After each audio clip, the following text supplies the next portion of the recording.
the 112th episode of the Meeple Society, a podcast about board games hosted by two longtime role players turned avid board gamers. My name is Katy. I'm Greg. On this episode, we talk crowdfunding and how we have fallen prey to it yet again. We talk legacy games, conventions, and the horrors of shipping. And we wrap it up with our first look at a game that has us playing through our adolescent years, expanding our interests and skills while trying to achieve our goals. What first? Gen Con. Because I feel like this is going to be a topic for two more months. It's getting closer, and is. we have the results of our games that we were doing. We have, as of this time... Yes. As of recording. Which is a Saturday, May 23rd. There you go. Everything but my 12 p.m. Hard Rock 1977 is sold out. Rock Hard 1977. What did I say? Hard Rock. Hard Rock, yeah. I do it every time, You too. do. Yeah, and that was sold out, so somebody must have had to give back their tickets. 3 people backed out because there's 3 tickets left. It's Yeah. $4, guys. 4 hours. Well, it'd probably be about a 3-hour game. It's about a 3-hour game. So Anyway. if you're coming to Gen Con and you haven't gotten to come play with us, here you go. $4, you can play Rock Hard 1977. Well, they won't get to play with you. You will I teach get them how to play it. Yeah. But that being said, Gen Con, if you're coming, we have a slew of stickers that we bought to give out a couple of years ago. And that was the year that Gen Con kind of cracked down on it. Yeah. Because people were handing out stickers, and those stickers were being placed in areas where they were hard to remove. Yeah. So they cracked down on anybody. Yeah, because now they will doing find the people who gave them out. Exactly. So they stayed in our backpack.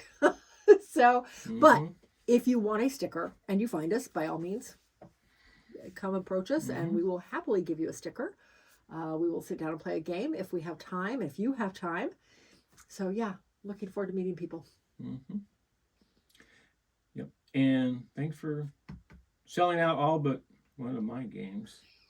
And it was sold out, like you said, it was sold out. It was sold out. Somebody probably had a conflict and they had to give some back. But we've seen who people like the best out of me, Justin, you, and absolutely. Justin's game sold out instantly. In 19 minutes, his games were all sold out. Yeah. It's all heat pedal to the metal, though, but all 3 of his games were sold out in 19 minutes. Yes, they were. From the time the gates opened for sale. Yeah. For all the They events. weren't even through the wait list of people. Oh, yeah. Through they hadn't even gotten to us, and No. I just seen his just sold out. Sold out. Yep. Sold out. I was like, yeah. He sold out all 3 before me or you sold out any of our games. Yes. And he has all the expansions now, except for the Legends, which I don't know how that plays into it. I mean, we've played Legend mode. That's if you have extra cars that people aren't running just to put extra cars in the Right. Because he has 9 cars now? He did, yeah. I think he has 9 cars. He's got to learn the newest expansion, Bumpy Roads or whatever it's called. And I don't know if he plans on playing with all the expansions. No, he may just do straight up base game. Which is a lot easier. It's well, less to teach. Oh, yeah. So if he gets a group in there that has played it before and would like to play expansions, then he'll know how to play it, yeah. Yep. Yeah. All right, so yeah. So so if you're at Gen Con, you didn't get into one of these slots, hey, Hard Rock 1977 still open. As of right now. Right. Who knows later down the road? It might sell out when it gets closer. I'm sure it will. I'm sure it will. But if you see us at Gen Con, stop by, say hi. If we're free, hey, we might even be able to go play a game someplace. This year, we've signed up for a few events. I don't want to spend a ton of time in the dealer hall. No. I don't want to spend the money. I'd rather save it for vacation a month later. It would be nice to see what's out there, though. Well, yes, I want to see what's out there. I want to walk the hall. I do not want to spend an exorbitant amount of time in the hall. No. Because then it gets too dangerous, quite frankly. So too dangerous for you or too dangerous for our checkbook? Checkbook. Yes. For the credit cards, yes. Bank accounts. Yes. Kids don't have checkbooks now, do they? Oh, they get the idea. It's credit cards. It's credit cards. iPay. Whatever. Anyway, it all still comes out of your checking account. Eventually. When was the last time you wrote a check? Actually, when I had the water softener worked on 2 weeks ago. Okay, I had because we had to have that repaired. I can see that services and stuff like that. Oh yeah, they always prefer checks. Well, no, they do, but they prefer checks because they don't get fees on them. Checks is just straight up deposited. It's cash. It's done. So they prefer checks. So I keep a checkbook for that reason. So yeah. All right. Come to Gen Con. Say hi if you see us. We love meeting listeners. Absolutely. Next, we're talking about Meeople Live. That is, by the time this releases, that will be in a week. Ooh, and we do actually have a beginning list of we games do. We're talking about. Well, let me pull that we up have while a you're preliminary list that it's still a work in progress. All of these will not be done, but if you want to see a specific one, by all means, help us shorten the list. Let us know what you want to see. Yeah. So you can comment that, your game of choice, whatever, in the comments. If you're watching this on YouTube right now, you can put it in the comments below. If you're watching this on Spotify, you can comment there, or come to YouTube and put it there. Put it in the comment. Or you can email email us Facebook, email, I don't care how you do it. MeepleSociety@mail.com. You can mail it to us. Different places you can get a hold of us. Yeah. But this is the current listing of games that we are looking at right now. We have a game called Squashed. It is hysterical. Yeah. Check it out. Look it up on BGG. Stuff Happens. Yep. I feel like that'd be a good late night one. We have a lot of good late night ones. Coming of Age, which we're going to talk about today. Yeah. Atlantis Rising. Yep. Downfall of Pompeii, and I know one of the that seats, one's already been requested. I know at least 2 seats are already taken in that game. You and our good buddy John. Yes. London Cabbie. That'll be you. You want to see it I played? want to play that too, though. You want to see but it played? That is your game. Hit us up on Meeople Live. Unearth. Okay. Sanctuary. It's a new game. We haven't played that one yet, so I don't know how well that will work. Right. We need to get it played first. It's 40 to 100 minutes long. So. Okay, that's probably why I got added to the Galaxy list. Tracker. This has been on the list all 4 years. Yes, and it's never came off the shelf. It has never actually made it onto air. We'll get it there. I Made You a Mixtape. Yeah. King of Tokyo. It has some question marks around it. Well, this is where I started adding because we hadn't discussed it. Right. And I think King of Tokyo is a good one. There's just a lot of discussion because of people attacking. It's like total chaos. It can be, yes. Come Sail Away. Yes. Summer Camp. This a card game? These were ideas that Justin added. Summer Camp is the deck building game. Yes. Camping Season, which is the new game out from Sweater Bear Games. Yes. We actually have a video on it. If you want to see it, you can watch our playthrough of it. Yep. Or you can watch it on Meeople Live. There you go. If we play it there. Hopefully. Galactic Cruise, we'll see. That can be a long one. That can be a long one, and I would have to refresh my memory on the rules. I have a feeling producer Justin's putting this one on. Heat, Pedal to the Metal. Yes, he wants to play that one again. Tumbling Dice. No. Uno Flash. I'm in on that one. That one was fun. Mm-hmm. Flip 7 and Green Team Wins. And then and some of these we could actually have viewer participation. Oh yeah, absolutely. So come in and watch it. I mean, you don't have to be there all 24 hours, but join us in the chat and maybe we'll say, hey, you want to play the game while we're on it? Because some of these games you can play in the chat just by giving us your answers and stuff. So that's what's on the list so far. We have to narrow it down some. Yeah, because we won't get all try and figure out the timing on it and everything. Yeah. But if you want to know what Meeople Live is all about, there is a website now at meeplesociety.com. There, you can hit the links to go to the shows there. There is a donut link. A donut link? There's a donut link. Yeah, there's a donate link there. Actually, I believe there's 2 donate links. There's one at the top, one at the bottom. One at the bottom. There's a video all about what Extra Life is. I love this video. Yeah, this one's great. This is the one we usually start the 24 off with. Yes. And then there's a picture of all 4 hosts there. There you go. Just Doug really isn't a creeper. Just let us know.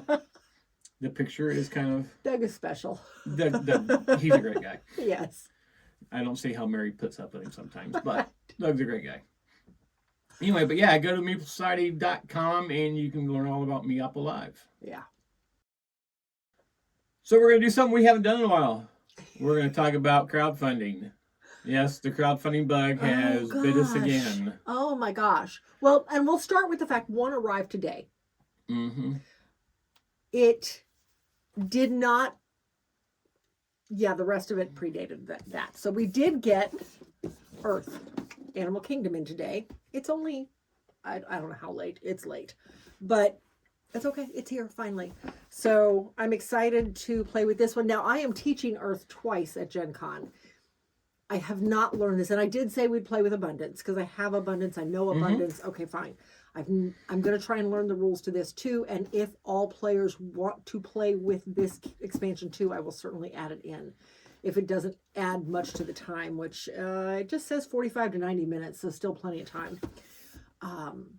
But that's an option. So if you signed up for one of the Earth games, this might be an option if we can talk everybody who's playing into doing so. Yeah, but anyway, I'm excited. I'm excited to try this one. I love Earth. All right.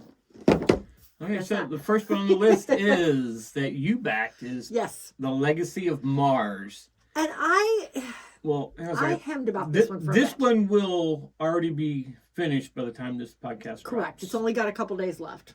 Yeah. Well, it ends May 29th. So you'll have a couple hours left. Yeah. Anyway. Now, you hemmed and hawed, as you said. I hemmed and hawed on this one because it's Terraforming Mars. A lot of the cards, all the components look very similar to everything I already have. But it's a legacy game, and that intrigues me. There's where I'm going to stop you. What? This is not a legacy game. This is a 4-scenario campaign game. Okay. That's all there is. It's 4 scenarios. Now, they will be releasing a second part to this. Oh, I didn't know about scenarios. Because you're going to be playing different maps. Right. But it's just scenarios. It's not a legacy game. I think it even tells you really, because on the thing. Legacy is in the title. Yeah. But Legacy, it is not a legacy game. It is a campaign game. Okay. I'm interested, though, to see how they make Terraforming Mars a campaign game. Yeah. Well, different maps. Mm-hmm. You're traveling from one to another or something. I don't know. I'm interested to see what the storyline is going to be. I'm just curious, too, as to what the second one will bring. Because I found out it says not a legacy game, but a replayable campaign game. Using AI art from the original artwork of Terraforming Mars. It is a 4-campaign scenario game.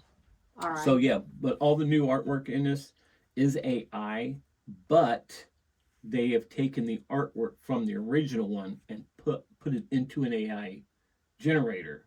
So it's original artwork thrown into an AI to kind of change it up a little bit. To change it a little bit. Okay. I'm not going to get into the arguments about AI artwork right now. No. I was just putting it out there, though. Okay. But because I know this one, the board original board is Mars. I'm sure it will change up some. There's half a dozen boards out there already for Mars. This has $1.9 million already funded. Oh, it's huge. It is huge. The second one you're going to is Ganymede, which is one of the moons around Mars. From there, they haven't said where else you're going. So I don't know if it'll be one of the other moons. Will it be one of the other planets in the system? I don't know yet. So I don't know. It'll be interesting to see what they do with it. So you got Mars, Ganymede, and 2 other classifieds. Yeah. So one scenario will be going to Mars. One scenario is the moon, Ganymede, and then 3 and 4 I don't know. I'm interested to play it. Once we've played through it, will it get played again? I don't know. But it is my favorite game. Yes. Yes, and that's why I told you, I said, this is you. I mean, you love... Yeah, I love You have liked every version of Terraforming Mars, except you haven't played the dice game. I've never played the dice game, but I've not heard any good things about it either, so... but yeah, no, I definitely want to try this one out. So moving on to Let's Go to France. We have not backed this one yet. We have not, but man, I am tempted. Yeah. We really enjoy Let's Go to Japan, and this one adds more complexity to it, a few more aspects to the game. I feel like the game is more into your hand now, because in Let's Go to Japan, great game, but I felt it was pretty much just luck basically luck of the draw. I mean, you always got a choice. You got a choice, but you got a choice of a couple cards, and there were a way to choose more cards. Yeah, but it was hard to do. You got 3 cards, you got to choose 1, or is it 4 cards, you got to choose 2, and then you sent the 2 to your player on your right or left or whichever. Yeah. And then you got stuck with choosing something from what they didn't want. Right. And it's kind of like going... Well, and I'm sure that it's doesn't fit in probably at the all, same thing. It's probably very similar. It looked like there was a way that there's some mitigation. There's some mitigation. But there is a board aspect now too, a central map board now. So I don't know. Again, I'm very curious on this. It's not exorbitantly priced, even for the deluxe version. So I'm really tempted on this one. It is on Kickstarter. It is funded. It's at $270,000. It's still got 27 days to go as of today. It funded in 6 minutes. Yeah. So you got your standard at $49. The deluxe version is only $79. Yeah, deluxe version is so $79. It's not exorbitant. Yeah. And it comes with wooden pieces and the bowls and all that stuff, which we don't have for Let's Go to Japan. Right. And these bowls that are coming in here almost kind of like custard bowls. Yeah. Like your what is that little dessert that you make? Creme brulee. Creme brulee. They look like creme brulee bowls. I think we used to have some. We bought Justin when he was still in cooking classes. The Let's Go to Japan bowls were a lot more fancier. They were very fancy little, well, because they were Japanese bowls. Mm-hmm. Yeah. So no, I'm very tempted on this one. And that's the reason why it's a creme brulee bowl. Yeah, exactly. So I haven't 100% made up my mind, but I am very tempted. This one looks really cool. I mean, it gives you that gaming book that you make up already for locking plays, but it comes with a board. Yeah, which really interesting. I mean, I had to watch the Kickstarter, a review of it like 4 or 5 times because every time it came up, something distracted me, and I was like, I missed it again. Yeah, I know. But anyway, though. Anyway. But yeah, $49 for the retail version, $79 for the deluxe version. Yeah, I think this is going to be one I go ahead and back. Yeah, that's I love Japan because it reminds me so much of my travel agent days, and this is right there with it. And I used to book a lot more to France than I ever did to Japan. You backed that, then I get another Kickstarter. You know why? Because you backed Legacy of Mars. It's like, oh, so I get to check out a Kickstarter. Well, I found Zaya. Yeah. And we bought Zaya. We'll come back to that. We'll come back to that in a minute. Yeah. Well, not right in a minute though, but it'll get there. Yeah. But yeah, so yeah, I'm all for back in Let's Go to France. It looks really cool. I'll probably play this one more in Japan. Probably, yeah. I don't know. We'll see. Okay, so are you ready for your surprise? Sure. I'm going to move over here to a link where you can't see, and I'm going to go right here, and I'm going to see your reaction. People watch her reaction when she reads what's up there. Of course, they can't see what's up here. The Wheel of Time? War of the Dragon Wheel of Time. Ooh. First board game adapted from Robert Jordan's The Wheel of Time series from the award-winning publisher of Dune Imperium and Clank from Dire Wolf.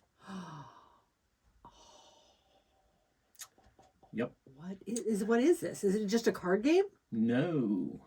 Guys, I'll try to show some pictures from this. It's got the map of two rivers, different stuff, and miniatures and cards. It is a battle game. Okay, it's the Battle of Two Rivers depicted in the Shadow Rising.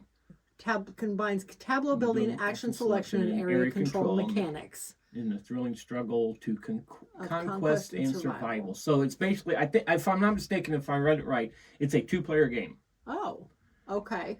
And you are one player going back plays and the forth. dark, Correct. the shadow, and the other plays. Okay. But I thought this would be one 2-player game I would probably play. You've read all the books. I have read up through like 7 or 8, and at that point I was waiting for the next one to come out. By the time it did, life got in the way, and I've never gotten back to them. Yeah, I want to start the series Robert all over Jordan again. had passed away, and Brandon Sanderson finished it off with Robert Jordan's notes. Yes, but I want to start from book 1 and go all the way through them again. I just have not been able to do it.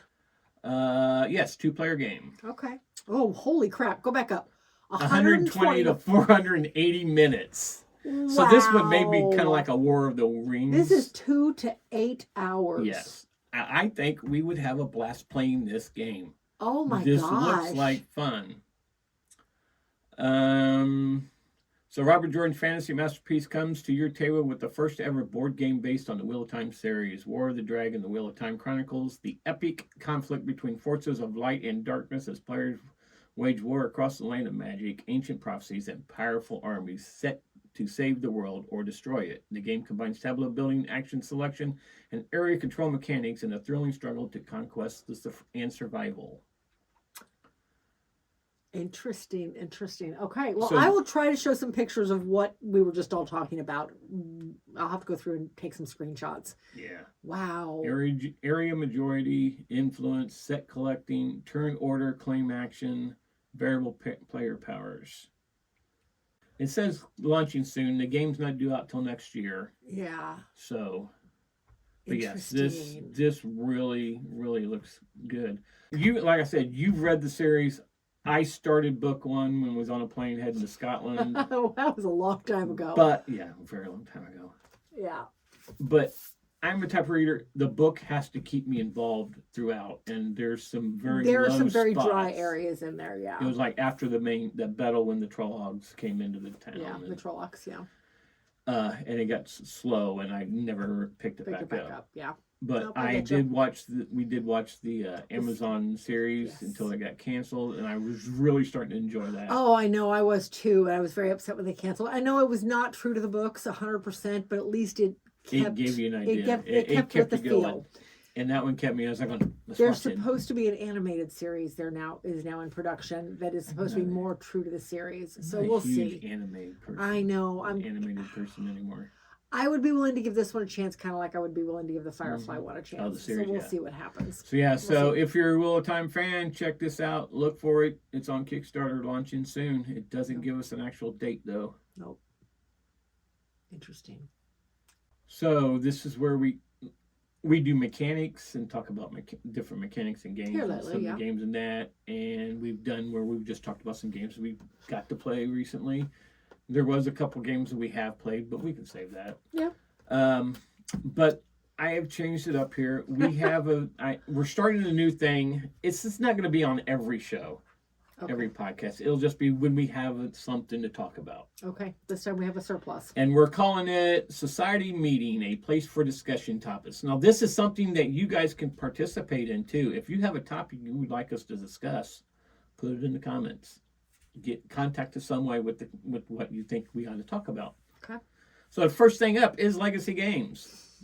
And this spurred off of the Legacy of Mars. Discovering Legacy of Mars is now a Legacy game? Yep. Okay. So in Legacy Games, most Legacy games now, you can continue to play your copy. But do you continue to play your custom, I'm air quoting for you that's not watching the video, copy after you finish the Legacy game? And are they truly worth the money? Okay, so it's a two-part question. Mm-hmm. Are they truly worth the money? Yes. I think every Legacy game we have played so far has been truly worth the money. That being said, that we have completed so far. Mm-hmm. We have not completed My City. Yeah, and there's a My Island now. And I'm not going to buy My Island. No. My City, we need to go back to and at least finish it up. Yeah. But every other, and mind you, we haven't played a lot of Legacy. We've played through the pandemics. We've played through the first Clank. We've played through Machikoro Legacy, which we still have and never pulled out. We have not touched it since. The Clank one we did not end up keeping. No. Well, that one, the box was destroyed. The box was destroyed on that one. That's true. The box was really bad. The box was in bad shape. We've played through the Ticket to Ride one already, and we're playing through it a second time. We're one game away from finishing the second version of it. I don't know if we have not thrown away the first version. The second version I plan on shadowboxing, but I don't know what we're going to do with the first one yet. I have not thrown it away, but I haven't decided if I'm going to keep it because I don't know that we'd ever play it. And that box is freaking huge. I thought you'd already recycled it. Nope, it's still sitting down in the closet. Mostly because we're using some of the pieces. Mm-hmm. I pulled out the coins. I pulled out the hole punch. Right. And that. So, but I've taken all the trains out of it because we've used the trains when we were doing other stuff. Mm-hmm. But so I don't know yet. Would I play a custom board? So far we haven't. Right. We've never played the Machikoro Legacy. Yeah, and we thought when we got done with that one, we was like, oh, this would be cool to play again. Yeah. Well, because it gave a lot of new cards, and yes, when we do play Machi Koro, chances are we will play with those new cards. Yeah, and most of the games that have it where they say you can, because the pandemics was supposed to be. The pandemics were never supposed to be replayable. Okay. No, the pandemics they're one-shot games. Okay. When you're done, you're done. The ones that they come with rules. Because like Ticket to Ride does actually have a rule set that they give you. Yes. At the end of the game. This is what happens. This is to continue the game if you wish to play it on this custom board now. Right. Because like any legacy game, you customize everything. Things Yeah. I know people do. Surely they do. But we have not yet. Right. We'll see what happens with Ticket to Ride. And of all the ones we've done, Ticket to Ride would be the one we would replay. Because I really enjoy that map. Yeah. The large puzzle piece map, I really enjoy that expanded map. So. Yeah, because it has a lot of interesting things. And man, if they tell you, and I did not read through the rules of replaying that one, they tell you to pull all those tickets out and put them all back into circulation. Oh, that's a big pile of tickets. That's like a ton of tickets. Yeah, and I imagine you would, because some of the tickets from the Eastern Seaboard goes away. Yeah. We're giving some type of spoilers, but... So yeah, I could see replaying that one, and I'm sure there are others out there we just never played. Maybe we get Machi Koro one out after we get done with playing through our collection videos and play and see if it's worth keeping. Yeah. Because I think we still have the deluxe version of Machi Koro as well. I think we combined it all into the Legacy box because we hated the tin. Could be. I'm pretty sure. And even if all the other pieces that came with it, all of the other stuff that got thrown in toward the end isn't worth keeping, I imagine the cards would be the location cards. Those would still be worth keeping. Yeah. So I don't know. We'll see. We'll see. So don't forget, all these topics we're talking about, we'd love to hear your comments on them. Yes. So first question, legacy games. Yeah. Do you play your custom copy after you finish a legacy game? And do you think they're really worth the cost? Gaming conventions. We are in the gaming season now. We are. We're in we have Gen Con coming. It's probably the next biggest event that Indianapolis holds right now. It is the largest. The world's biggest event is here in Indianapolis. Yes. And actually, as of recording, is tomorrow. Yeah. That is the Indy 500. Right. So most Hoosiers know, stay away from downtown unless you plan on partaking in the chaos that is Gen Con? The Indianapolis 500. Oh, no, that's the west side. You stay out of Speedway. And downtown. When the race is not going on and the track is closed, they go downtown. Trust me. Okay. All right. Because that's where most of the hotels are. Well, that's true. But for the Indy 500, you just stay away from the west side tomorrow. Yes, but gaming conventions, though, how big is too big? Okay, so we have gone to Gen Con multiple times. Okay, and in all honesty, if we didn't live here, we probably wouldn't because of the cost. Yeah. It's too expensive. We have been to HoosierCon, which is here, which is 5 minutes from our house. Right. Which is a very small con. We haven't been in we haven't quite been a few since years. It moved out to this side of town. We've been to Geekway to the West, which we're hoping to get to next year. Yeah. And we've been to Dice Tower West. Yes. We've been to Origins once. We've been to Origins for a day, not even a full day. No, it was a partial day. But it's only 2 hours away, so it was an easy day trip. Basically, we wanted to go through the hall. And we didn't do any events. We played a few games here and there, but it was mostly go through the hall. It was mostly demo stuff in the hall. But yeah, that's really all we've done, isn't it? We have not actually done that many conventions. All right, so in my mind, and again, Geekway, we were only there for a day. We did all of Dice Tower West, and I felt like that was a good size. And I felt like Geekway was a good size. Geekway's a good size. Those were nice, comfortable sizes. I would be curious to experience Origins in full. The one experience we had with it, I felt like the hall was barren. Yeah, it's felt grown very since empty. Then. It is. Yeah. I've heard it has grown a lot. And that's what I figure is it's probably grown a lot. So I would be curious about that. Gen Con, again, in all honesty, if we didn't live here, I would probably experience it once and I'd be done because it is so large. It is so large, yes. And I do feel like that one is almost getting to the point of too large. And I feel like every year they increase their sellout point. It takes all of the convention center, which is huge. It takes up most of Lucas Oil Stadium, the floor, and a lot of the suites there. Yep, the suites, the basement area is got stuff in it. 5 hotels, I believe, that are with it. That it's either connected or right by. I think every connected hotel has something in it. Yeah, it has stuff going on it because, like the flea market for Gen Con is in one of the connected hotels. It used to be in the convention center, but they needed the space, so they moved it. Yep. So the auction in the flea market is over in one of the hotels. A lot of your stuff is over in the hall. A lot of your classes are over in the hotels. A lot of your scheduled games are over in the hotels. They make use of all of the connected hotels. And it's due to grow some more because the hotel, I don't think it's going to be done this year.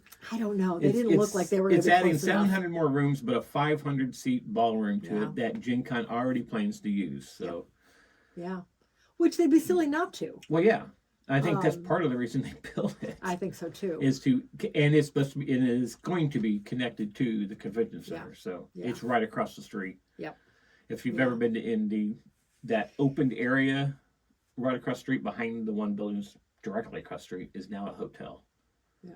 And it's nearing completion. I thought they were supposed to be done this year, but it's not done yet. Right? I don't remember. I thought it was supposed to be done in time for Gen Con, but last time I was downtown, it didn't look like they were anywhere close to being done. So I don't know. Yeah. But talking about conventions, though, I think I am right on par with you. I think Dice Tower West, we haven't been to Dice Tower East, but Dice Tower West and Geekway to the west is like a perfect size. Yeah. The dealer hall is not really overwhelming. Yeah. I don't feel you have to rush to get to a certain dealer to buy the game like at Gen Con. There's lines a mile long just to get to a game, which is crazy because unless they are giving you a special Gen Con thing, these games are going to be in the stores within 2 months. Yeah. So. Yeah, but people want it now. Yep. So Geekway and Dice Tower West. I think those were good sizes. Yeah. I would like to get back to Hoosier Con and see if it has grown any. Mm-hmm. Well, this year they changed the date. Yeah. In the past, we have not been able to go because it's always been on Easter. Yes. And Easter can't do it. So this year they've changed it. It's in September. Mm-hmm. They lost the contract with the hotel. I don't remember what the situation was, but it's in September this year. So hopefully maybe we can watch it be while we're gone for the retreat. I haven't looked at the dates. So with our luck, it's going to be the week we're gone for the retreat.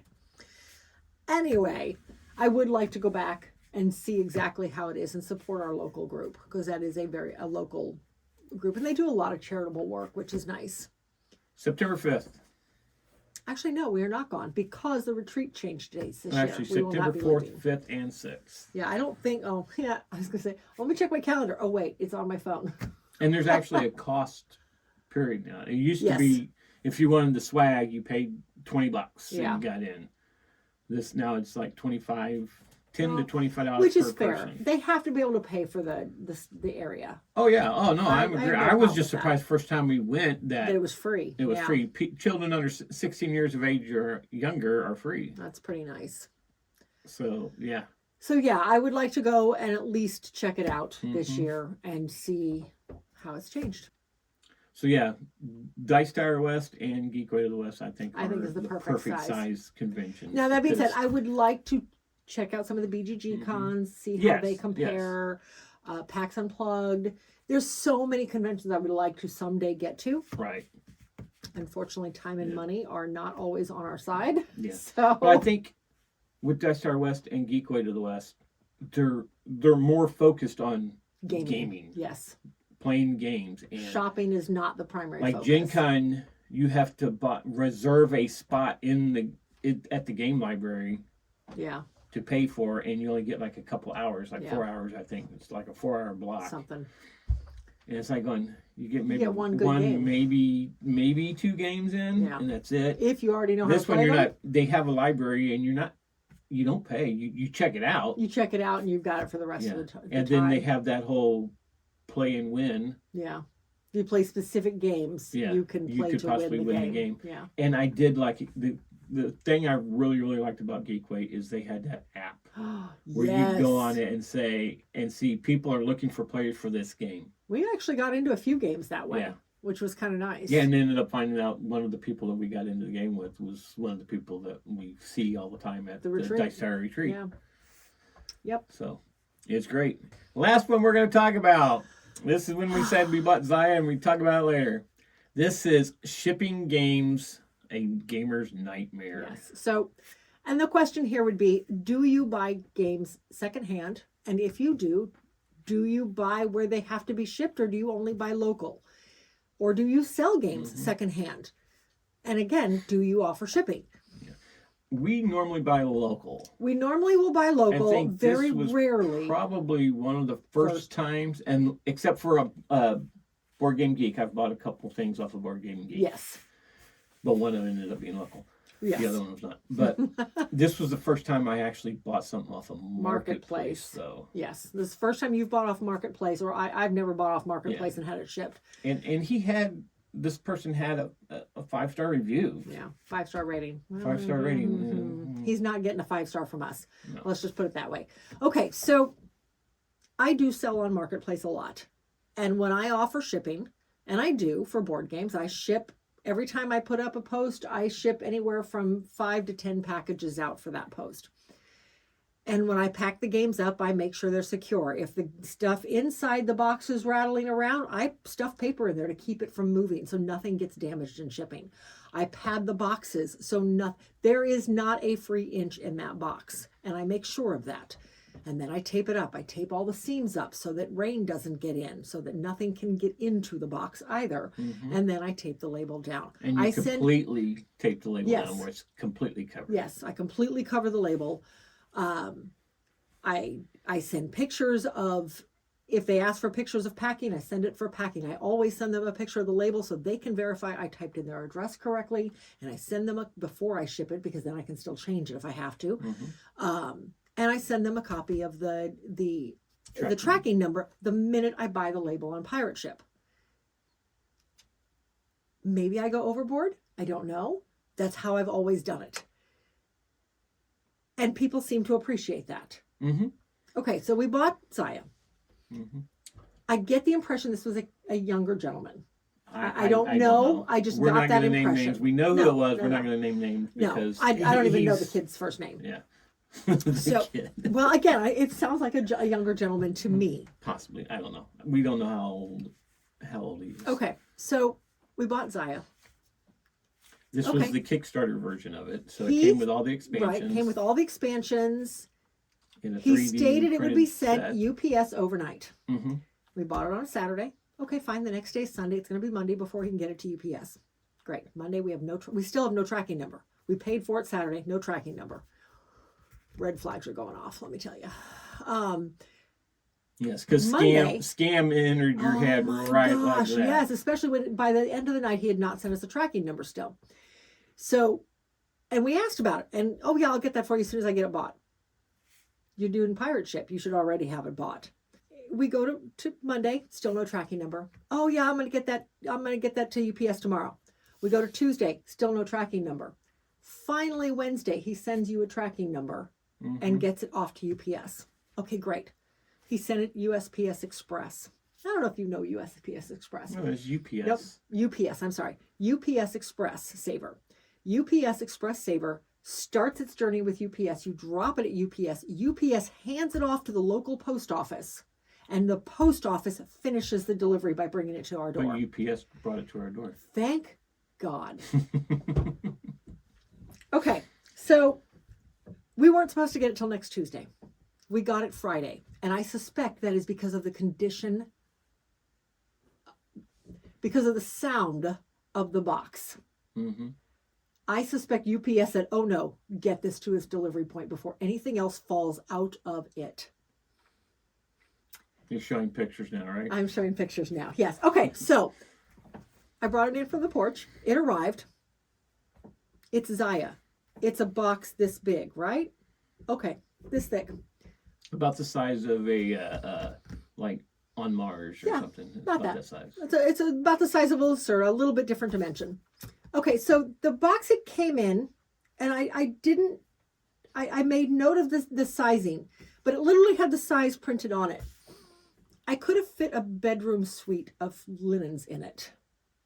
King size comforter and all. Mm-hmm. It was 27 by 15 by something like that. I don't remember, but it was huge and rattling really bad.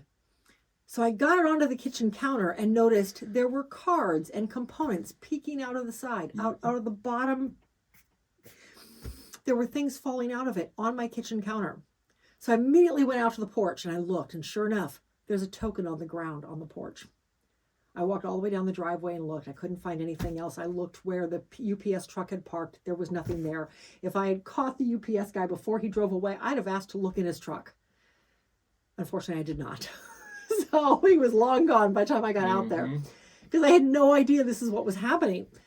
So I opened the box up, and there was 2, should have been big enough if he had used tape, pieces of bubble wrap around the box, and the box was split wide open, standing on end, and all the components, the insert, everything is just all over the bottom of the box. I had to dump the box to get everything out of it. At last count, and I knew we were missing pieces. I knew we were. I spent the rest of the day fuming and counting pieces. I'm still not done counting cards. But at last count, we're missing 7 various resources, all of which are not a huge issue. We're missing probably about a dozen cards. I still have to finish going through those yet. And we're missing over 70 tokens. I can't replace those. And Zaya's been out of print for so long, there's no way to replace them. So we're going to have to get creative. I don't know how yet. I'll figure it out. Well, it came with the 3D. It came with the 3D printed insert. And we 2 of the pieces were broken. And we found the STLs. We found the STLs, so I can replace those broken pieces, hopefully. There were pieces that just simply weren't there. You can't tell me those fell out through the bottom of the crack in the box. Well, they may not have been printed off. They were never printed off to begin with. Needed them. And maybe, and that's very possible. So we've got a friend who will probably print those out for us, so we can get those replaced, no problem. But well, we said the base game's all there. The base game, with the exception of a couple of cards. 3 cards. Yes. And about 20 tiles. But they're tiles that at a 2 or 3 player version, mind you, it's a 3-player game at the base game. You need the expansion to make it a 2-player game. But we should be able to make it work even with the missing tiles. Yeah. And we have an idea what we can do with the tiles. We have some ideas. I don't know. I don't know what we're going to do yet exactly, but we'll figure something out.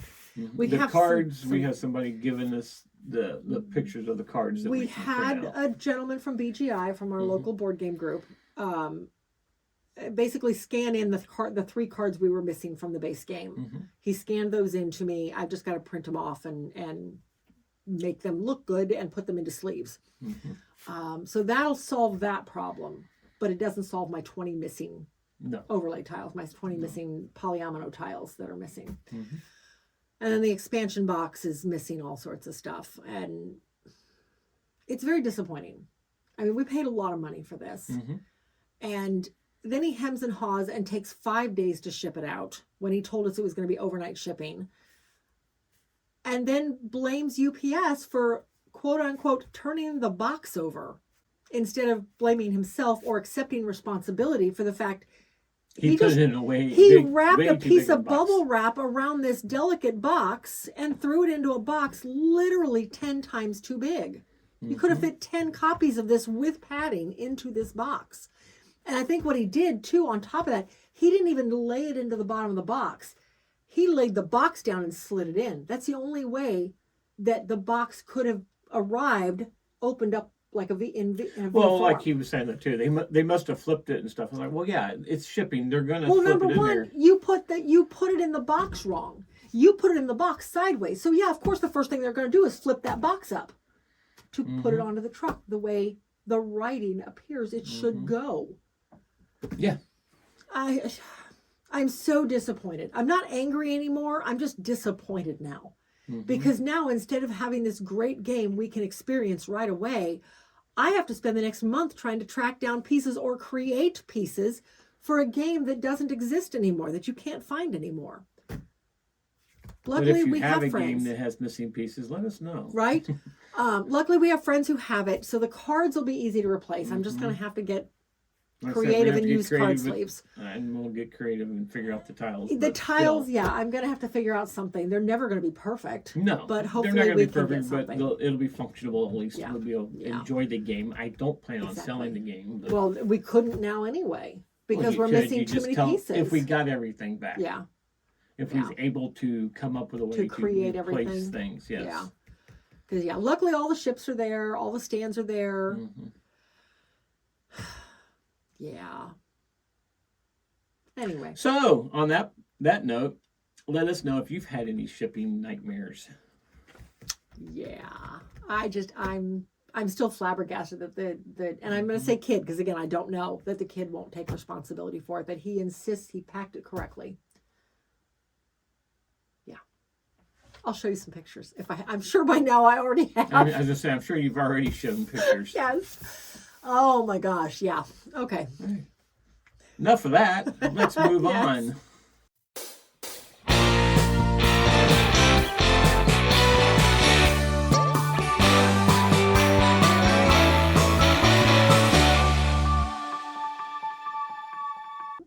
Okay, this week's first look is Coming of Age. This is a game by Danny Garcia. Artist was Edu Valls and published by Luda Nova.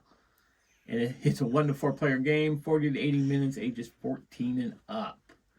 Okay, so the description of Coming of Age is, in Coming of Age, you will start the game as a child, and as such, you will have a limited set of interests and skills that will determine your development. During this time, your parents' help will be important for your progress.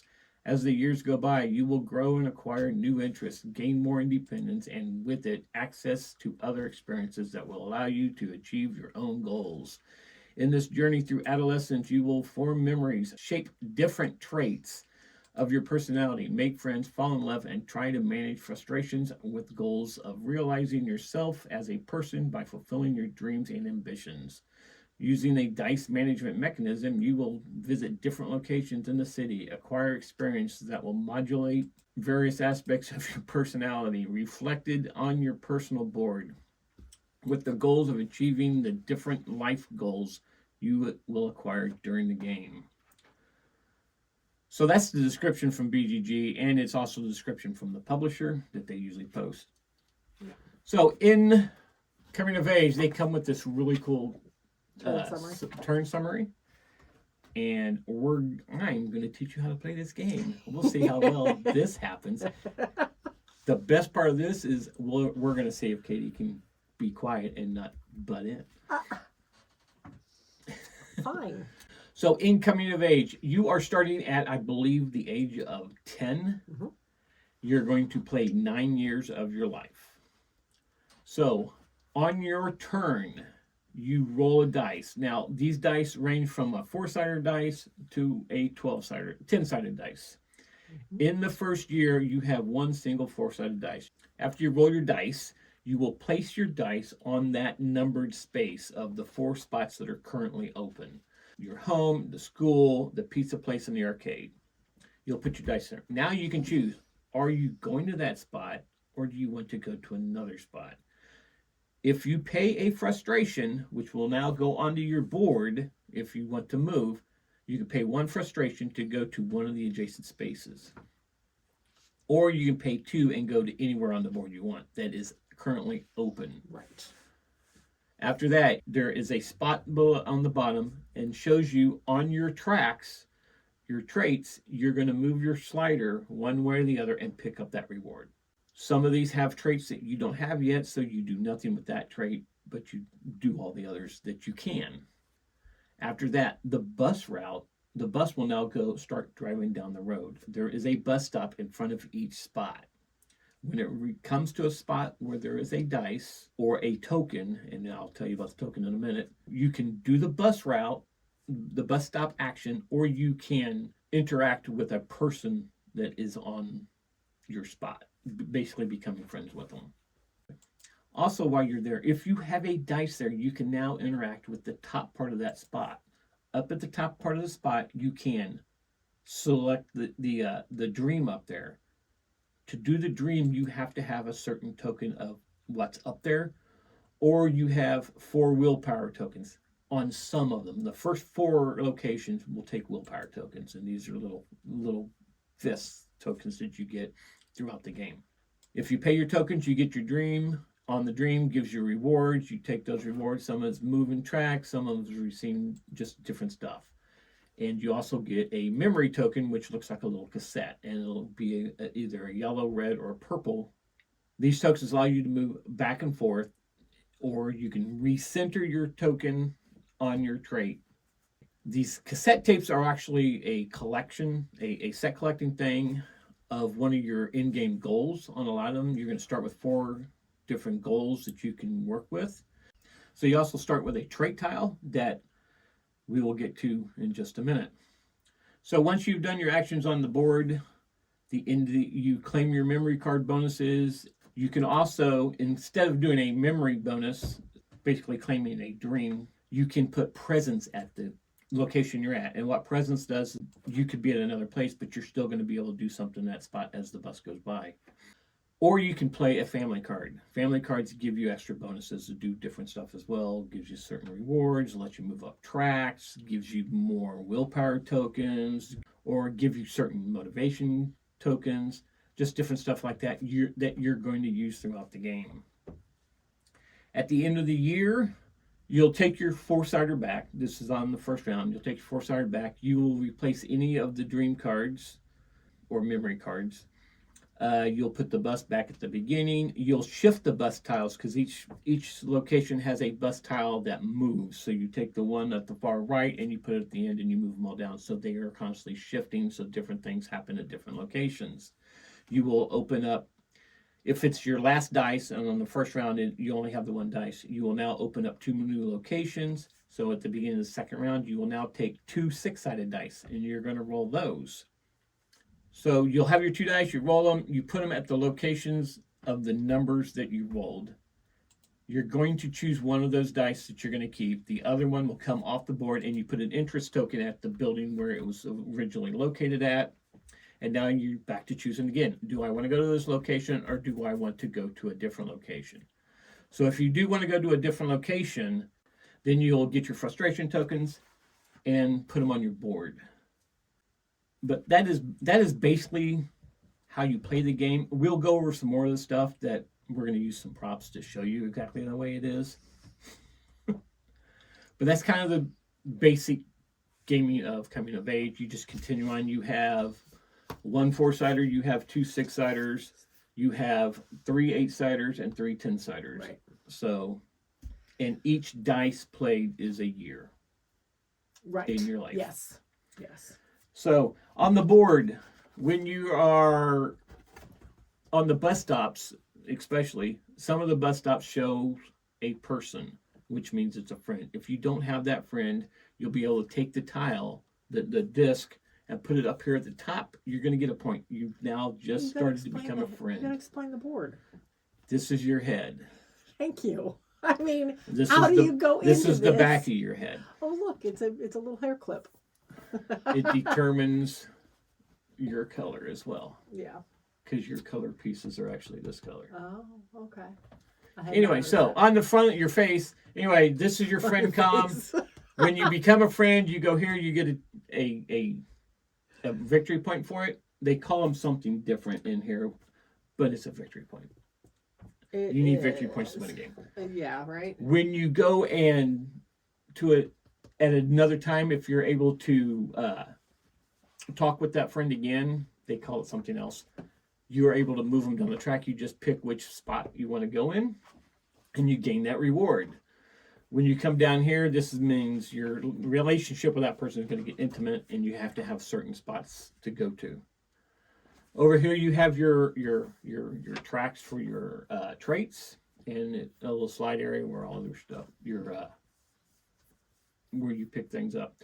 Frustrations all start on this side. When you get a frustration, you go over. If you slide your piece all the way to the right and then you hit it again, You're going to lose points if there's a frustration token there. Yeah. So you want to try and get it off, a frustration token off. Some of the bus stops allows you to take a frustration off. I don't think you lose points. You just don't get the benefit it's covering. Oh, that's right. You don't get the benefit. Yeah, there's no loss of points. If you go all the way to the left and there's not a scoring token, you lose 2 points. So you want the frustration tokens that you can eventually flip over to get put the to points. The other side, because it's worth 4 points if you go over there and you hit it again. Right, because frustration's not bad. Everybody deals with frustration. Right, and you get 4 points to score if it's over here. At the end of the game, though, frustration's like -2 points. If you have any unresolved frustration, it's unresolved -2 or 3. I don't remember how much. Yep. On the side here, this is the, what is this track? What was it called? It's a track where you're going to be moving your cube, and as you can see in some of the spots, it allows you to move your cube down. You're going to get rewards there and victory points. That was the personal fulfillment track. And then at the bottom, you have trait tokens, which you'll have places where you can go and get trait tokens on the board. Mm-hmm. You don't put them out until you can fulfill that trait token. And when you do, you put it down here on the board. These will have little round discs with your face on it. When you fulfill a trait, you take the trait token, put it up in your supply, and now when you can get the action that allows you to do a trait token action, you can actually do a trait of somebody you're friends with. So they have to be over here on this board, and then you can put that token on there, knowing you have those points for that trait. But they have to be somebody you're friends with. Yes, that's what I said. If you're friends with that person. But yeah, this game has been interesting. It also on the side over on the far right, it actually has, when you're there, you don't get what's there. This is a bonus you get. It is if that action happens. Right. It's what do they call it? It's the situational bonuses. Yeah. So like at the top, if you're interacting with another friend, it can be any friend that you have. But you have to have that friend interaction icon in order to make use of it. Right. Yeah. Or this one, you can, when the bus comes, you can do any non-friend action of the bus stops. Or you don't have to pay for one of the memory cards. That one is when you have to spend motivation tokens. That's it. You can spend any type. If you spend more than one, they almost be the same type. There you go. And then this one allows you to do an extra spot on this personal fulfillment board. There we go. I know how to play this game, honestly, and I hope I didn't confuse you guys. I'm a rookie at it, okay? She does it better. I just decided I wanted to do this one. Okay. Hopefully I did it good. Anyway, let's talk about the game. Okay. Let's talk about the artwork first. Okay. I think the artwork's adorable. Mm-hmm. Even on the cards, it's pretty cute. I'll try and show some pictures. I don't know how many pictures I have. We've only played this. I have played it twice. You've played it 3 times. I've played it 3 times because I played it solo. Yeah, you played it solo one night when I was gone. And the bot cheats. Not really though, because it usually ends up hurting him after a while though. But yeah, but I think the artwork's adorable. I don't remember what the front box. Yeah, that's pretty much it. It's this style. Mm-hmm. Yeah, the artwork on the box actually matches the artwork in the game. And I love the concept of the head and all your thought processes. Yeah. And I love the way they did this board. The best part of that whole thing on the whole board is your where you put all your stuff that you're using, your pool, with all the dice hanging out. Yep. It's the refrigerator, isn't it? It looks like a refrigerator. No, it's actually, because there's a TV and... Yeah, it's just the waiting room to be used. Yeah. And it's the dice. And they're all just hanging out. You can see all the dice just hanging out there waiting to be used. That's adorable. Well, you don't keep your dice on here. You keep everything else there. Yeah, right. The dice stay off to the side until it's time to grab them. Mm-hmm. But all your other stuff, like your interest cubes and your... the tokens you use to mimic. Yes, your mimic and tokens that you actually get off your board. Yes, when you put and then your presents. The presents tokens go there. Yes. One thing I didn't talk about, I kind of covered that in the rules breakdown with the presents. The presents, if you decide you want to put presents on a certain place, you would take one of your hexagonal pieces and put it on that spot. So when the bus comes up to that stop, it has to stop because you have presents there, and you still get to do that bus stop action. You only get the bus stop action. that's all you get to do. But it's something. Yeah. to do the rest of the actions on that area, you have to have a dice there. Yeah. But this allows you. And there's in-game scoring if you have presence in certain two of the 3 areas on this tile. One of your gold cards is going to require you have presence in at least 2 places. But yeah, no, I like that because this is only a 9-turn game. Yes. You literally have 9 turns. Now each turn is pretty complex, but I like the fact that presence gives you just a little boost a couple of times. So I do like that. While we're at it, let's just start talking about ease of play and gameplay. All right, ease of play. There's a lot going on this. Yes. It is very deceiving based on this cartoon artwork. It is very deceiving. You get on that board, just how much stuff has to happen. Because again, you're rolling the dice. Great, put your dice out. Okay, where am I actually going to go? Do I want to go where I rolled? Do I want to go someplace else? Okay, I have 3 dice out. Great. Which one am I going to use? And do I actually want to use one of those? There's a lot of decisions to be made. That's probably the easiest decision of the whole round is which area am I going to? Right.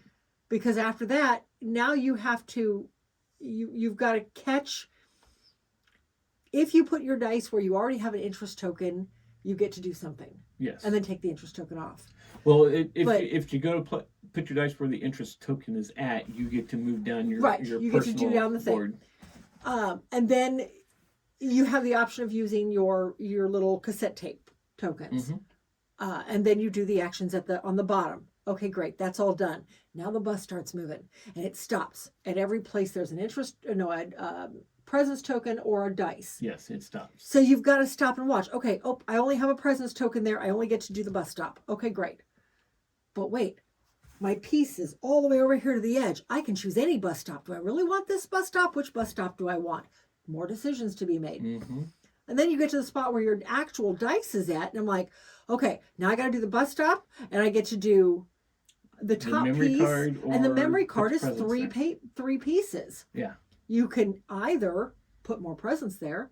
You can take the memory card, or you can just take a family card, which just gives you some bonuses if nothing else works. If you can't afford there's a lot of decisions. And there's a lot going on to try to remember all of those little pieces. So I thought this was going to be a super easy game to teach. And yeah, Justin and Jackie had a hard time with it. Struggled throughout they most of really this game. did. I think about halfway through, Justin started to understand what was going on. I think Jackie gave up trying to understand. I think Jackie was kind of like, "What do I do? What do I do? Yeah. What do I do?" And she led the game for the first half the game, and then I think after that, everybody hit their stride, and she lost that lead. There is just a lot going on that board, and trying to remember. Oh wait, I forgot to do this. Oh wait, I forgot the bus stop action. I like how the game starts out, you're only at the top 2 moods, and because you're 10 years old. Someplace in that book, I think it tells you what the different moods are. I think you're right. I think you're right. Let me. see. And then once you go to the 6-sided dice, you're going to get another one. You're going to get the pink mood track, and you're going to add stuff onto it. And then as you go through, the moods all come out. But these tracks, if you go all the way to the right, and there's no passive bonus. That's the official term, is passive bonuses. Passive bonuses? This ongoing bonus at the very end of the track, they're passive bonuses. That's what it says here. So if you go all the way to the right and you bump it, you're going to get one of these motivation tokens, and you can get that on any of the colors as long as you have one of your... As long as it's not blocked by frustration. Frustration, yeah. Yeah. So...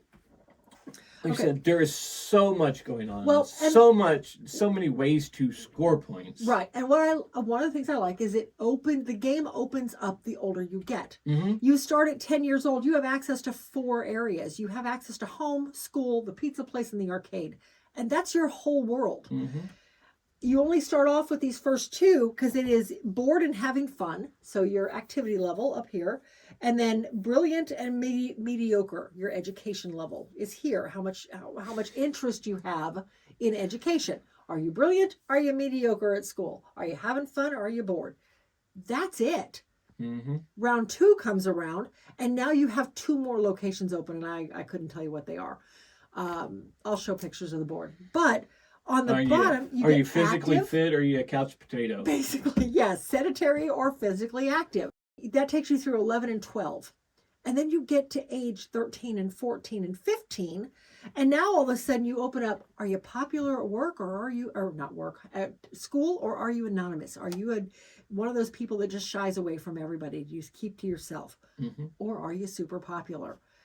So it opens up again, that middle school, early high school years. And again, more places open up on the board. The basketball court and something else. There's the cinema, and I don't remember exactly what order they come out in. Yeah. And then you get to those last 3 high school years, 15, 16, 17, 18 years old. And now you open up, are you relaxed or are you stressed out? How stressing is life at this point? And again, it opens up, your world expands even more. Mm-hmm. I love how they did that. I love the, you're looking for the locations, aren't you? Yeah. He's looking online real quick. But I love how thematic all that feels and how much thought they put into that. So you have a music center, you have, looks like a park with mountains in it. I think so, yeah. You have the cinema, the arcade, the school, the pizza place, the house, the basketball court. There's a train station, and I'm not sure what this other one is, like a creepy mansion or something. I don't know what that's supposed to be. Oh, it's right there. Is that a restaurant or work? I don't know. It's got an awning over the front door. Yeah. So it's work of some sort, Mm-hmm. I'll bet. Possibly. Yeah, I'm not sure. It's one of the last things to open up, so it's very possible. But there's a lot of, it's definitely iconography heavy. It is.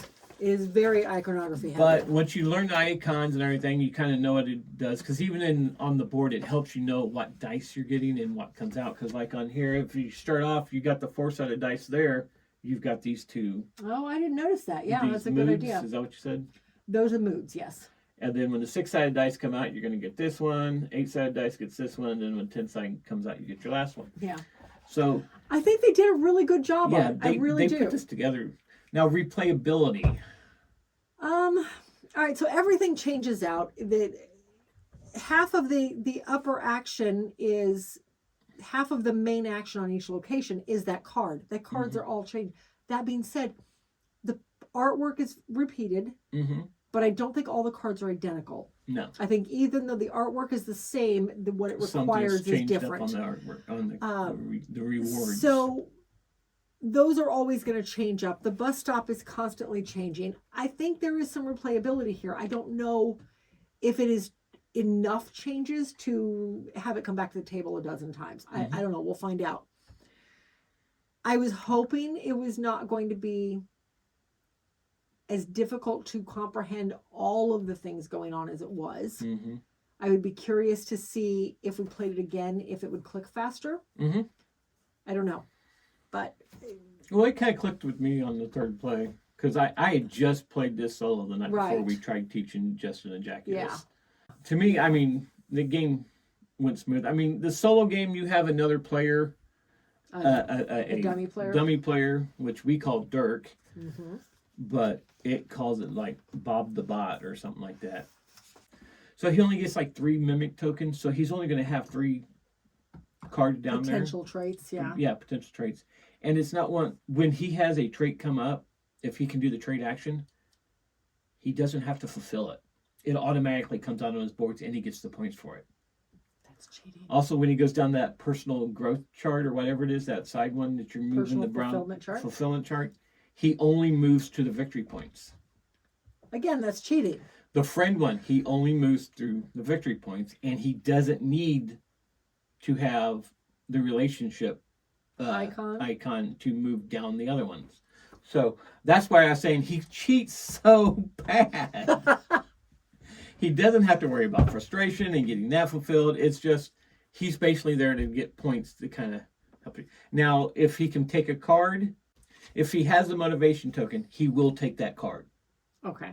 But he has to have the token in order to do it. Correct. Okay. If he does not have that token, he gets that token. And if there are 2 choices of tokens up there, he gets both of them. Oh!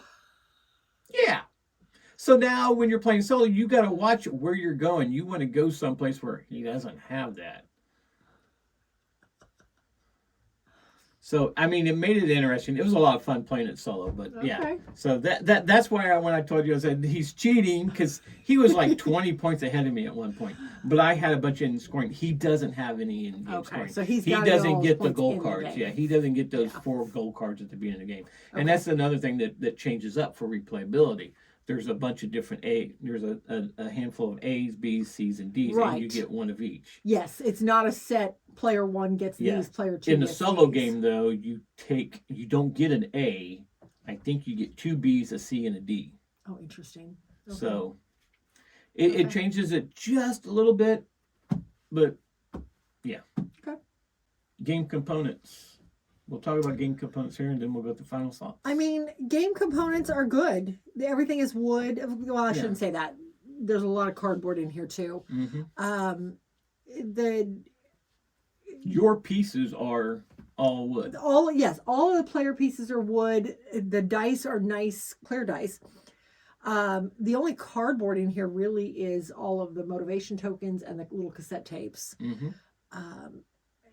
Yes, there's a ton of iconography, but it's all clear. Mm-hmm. Once you figure it out. Even the little school bus is wood.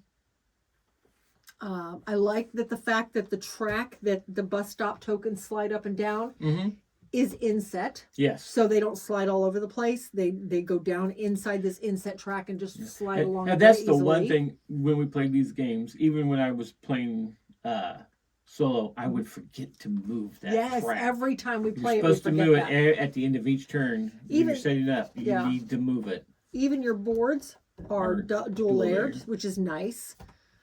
Because it just keeps everything in place. It doesn't get bumped as easily. Yeah. The only minor gripe about components I got is looking at your board, because you're looking in your area where all the pull of your stuff goes. Yeah. And if you got influence and mimic tokens in there, it's hard to determine which one is, because one's an octagonal. One is octagonal and one is round. So when they're all piled in there together, you grab it. Oh, that's a mimic token. I need the other one. Boop, boop, boop. Don't you drop that. Yeah. That's the difference in the two tokens. They are so similar. So let me hold it this way. There you go. We'll do that.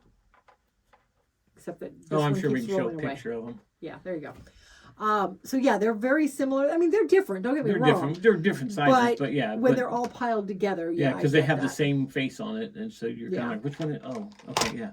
Okay, so final thoughts? I enjoyed it. Mm-hmm. It was a little more complex than I'd figured, but it's not complex as in hard. It's complex as in there's a lot going on, and there's a lot to remember. Mm-hmm. There's a lot of decisions to be made. But I like it. I very much like it. I would recommend it.